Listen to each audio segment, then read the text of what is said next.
बाबर आजम को कैप्टनसी की ऑफर की गई है माइक हैसन की तरफ से। इस बात में सदाकत है या नहीं, ये आपको इसकी इनसाइड स्टोरी रिवील करूंगा, और साथ ही साथ जो पाकिस्तान और साउथ अफ्रीका की ओडीआई सीरीज़ है उसकी जो ट्रॉफी है वो अनवील की गई है, इसके फुटेज आपको साथ दिखाऊंगा। साथ ही साथ कुछ रिकॉर्ड जो बाबर आजम बिल्कुल तोड़ने वाले हैं, उसकी पूरी लिस्ट है, 3-4 रिकॉर्ड है, उसका कंप्लीट एनालिसिस भी और आपको बताऊंगा।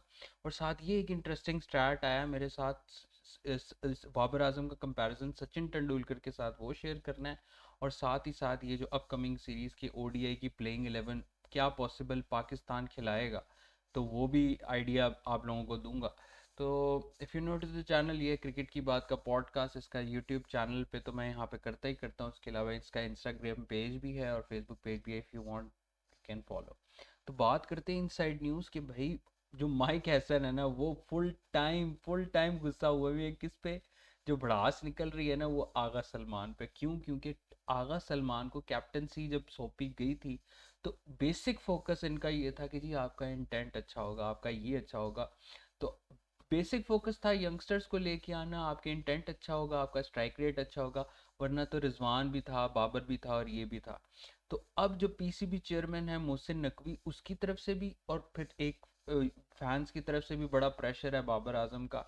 जिस तरह से अब बाबर आजम भी वापस फॉर्म के अंदर आ गए, तो ये सोर्सेज ने इनसाइड न्यूज़ दी है कि बाकायदा माइक हैसन ने, और क्योंकि सलमान अली आगा पे तो फुल टाइम गुस्सा है और उसको फारिग करने का, क्योंकि सलमान अली आगा से तो अच्छा, क्योंकि जिस तरह की गेम सलमान अली आगा खेल रहा है उससे अच्छी गेम तो बाबर आजम खेल लेता है।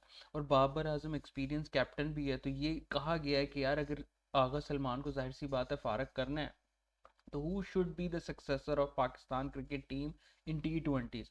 शाहीन शाह अफरीदी का नाम है, शादाब खान का भी नाम है, लेकिन बाबर से भी मशवरा किया गया और नाम रखा गया, और बाबर से भी हुआ कि यार आप अगर कैप्टनसी दी जाए तो आप करोगे, तो बाबर ने भाई सीधा सीधा मना कर दिया कि भाई मैं तो नहीं ये जिम्मेदारी ले सकता, मेरा भी फोकस अपनी बैटिंग पे ही है।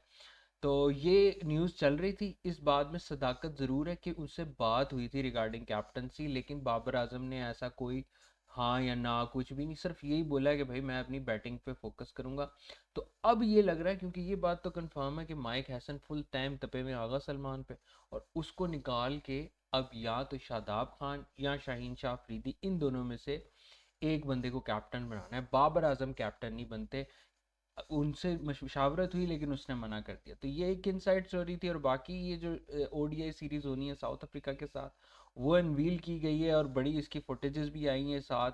ये भी मैंने कहा देखूं, और मैंने जो इसकी फुटेजेस देखी हैं यार, ट्रॉफी मुझे तो वाकई बहुत प्यारी फील हो रही है, अच्छी लग रही है। गोल्डन कलर का टच है, ऊपर बॉल का स्लोगो है। इसका फोटोशूट हुआ शाहीन वगैरह के साथ, वो फोटोशूट भी आपको मैं दिखाता हूँ। उसकी कुछ फोटोज़ की तस्वीरें हैं मेरे पास पड़ी हुई, मैंने यहाँ सेव की थी कि आप लोगों के साथ शेयर करूँगी। ये देखें फ़ोटोज़ यार, बड़ी कमाल कमाल सी फ़ोटोज़ ली हुई हैं। ये तो अनवीलिंग टाइप की फ़ोटोज़ हैं, तो ये भी साथ साथ शेयर करूँगा वीडियो के साथ साथ। लेकिन कुछ रिकॉर्ड्स हैं जो बाबर आजम के अनकरीब टूटने वाले। For instance, he needs to score ODI century in the upcoming 2 ODI games. और सरप्राइजिंगली मैं आपको बताऊं, अगले 11 दिनों के अंदर पाकिस्तान के 6 ODIs, if not I am not wrong, 11 दिन के अंदर 6 ओडीआईज हैं। और जो नेक्स्ट 2 ओडीआईज हैं, उन दो में से अगर किसी एक में भी बाबर आजम सेंचुरी खड़का देता है ना, तो बाबर आजम सेकंड फास्टेस्ट बंदा बन जाएगा जिसने 20 ओडीआई सेंचुरी स्कोर की है, सेकंड फास्टेस्ट। तो ये एक रिकॉर्ड है। अगर आप नेक्स्ट 2 ओडीआई के अंदर Babar Azam century century score करता है, तो सेकंड फास्टेस्ट बंदा बन जाएगा जिसने 20 सेंचुरी स्कोर की है ओडीआई में। और फिर एक रिकॉर्ड जो बाबर आजम ने रिसेंटली तोड़ा है, वो मोहम्मद यूसुफ का तोड़ा है, कि इसकी मोस्ट 50 स्कोर्स है इंटरनेशनल क्रिकेट के अंदर।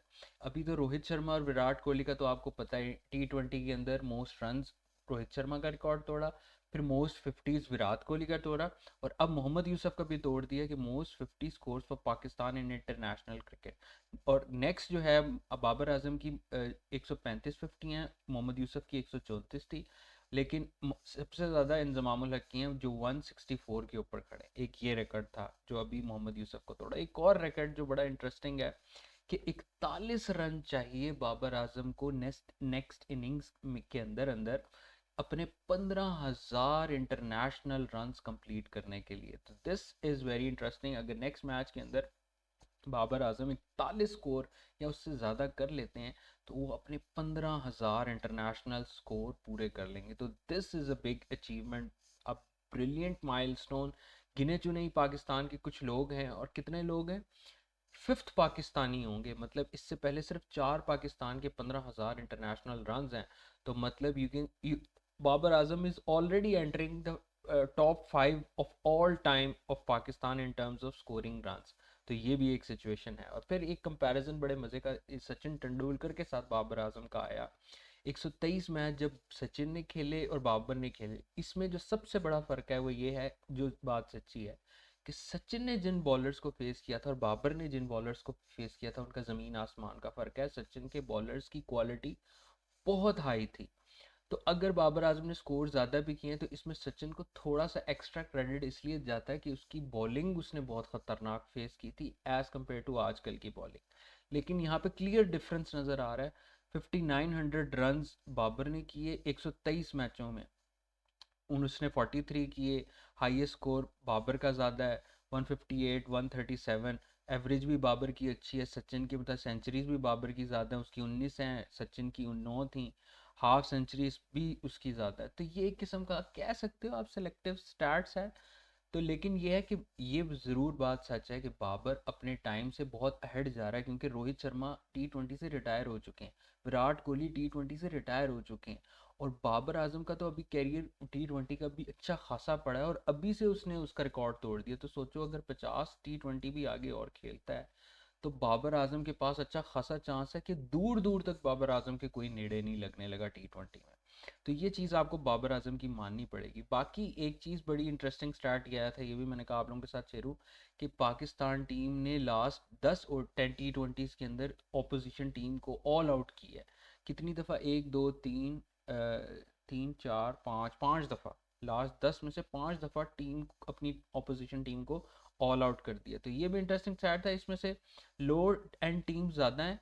साउथ अफ्रीका ये एक ऐसी टीम है जिसको ऑल आउट किया, लेकिन बाकी लो एंड टीम्स हैं। एक ये इंटरेस्टिंग स्टैट है। बाकी ये पिक्चर्स मैंने कहा आप लोगों के साथ शेयर करूंगा ट्रॉफी की अनवीलिंग सेरेमनी की। तो बड़ी, मुझे तो ट्रॉफी बड़े मज़े की लगी है। गोल्डन सा है और वो जो बॉल का इन्होंने शेप दी है दरमियान में, तो इट वाज प्रीटी गुड। और लास्ट टाइम जब फैसलाबाद के अंदर ओडीआई हुआ था तो उसमें मिसबा उल हक और मोहम्मद यूसुफ ने मैच फिनिश किया था 23 अक्टूबर 2007। उसके बाद अब फैसलाबाद के अंदर क्रिकेट वापस आने जा रही है, तो वी होप कि पाकिस्तान इस मैच पे भी अपना मतलब जीते फैसलाबाद के ग्राउंड के अंदर जब कम बैक करे और करे। प्लेइंग 11 के ऊपर अगर सरसरी सी बात की जाए तो स्क्वाड आप लोगों ने देखा होगा, जो मुझे है कि पाकिस्तान प्लेइंग 11 खिलाएगा, मैं कम्प्लीटली एग्री करता हूँ इसके साथ। इसमें एक चेंज मैं करना चाहूँगा, लेकिन अभी प्लेइंग 11 बताता हूँ कि साइम और फ़खर के साथ ओपनिंग, बाबर 1 डाउन, रिजवान 4 पे, सलमान अली आगा 5 पे, 6 पे हसन नवाज, 7 पे मोहम्मद नवाज, 8 पे फ़हीम अशरफ, 9 पे शाहीन, 10 पे हारिस और 11 पे इब्रार। अगर इसमें मेरे से आप पूछें चेंज, तो अगर आप बॉलिंग फ्रेंडली रखो तो हसन नवाज की जगह नसीम शाह भी कर सकते हैं, या मोहम्मद हारिस रऊफ की जगह नसीम शाह भी हो सकता है। तो मैं तो ये है कि इस प्लेइंग 11 के साथ जो मैंने आपको शेयर किया, हसन नवाज और मोहम्मद नवाज दोनों के साथ भी जाऊंगा, तो यही प्लेइंग 11 मुझे लगता है मोस्ट प्रोबेबली पाकिस्तान इसी के साथ जाएगा।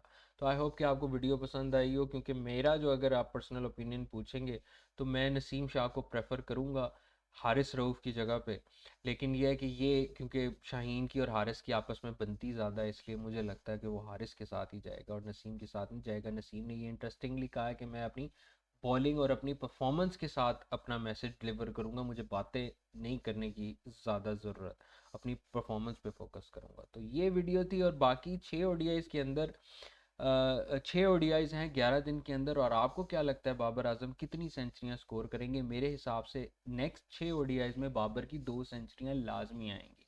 तो आपके ख्याल से बाबर आजम नेक्स्ट 6 ODIs के अंदर क्या स्कोर करेंगे, कितनी सेंचुरियां स्कोर करेंगे? कमेंट सेक्शन में लाजमी बताएगा। नेक्स्ट वीडियो तक के लिए टेक केयर, अल्लाह हाफ़िज़।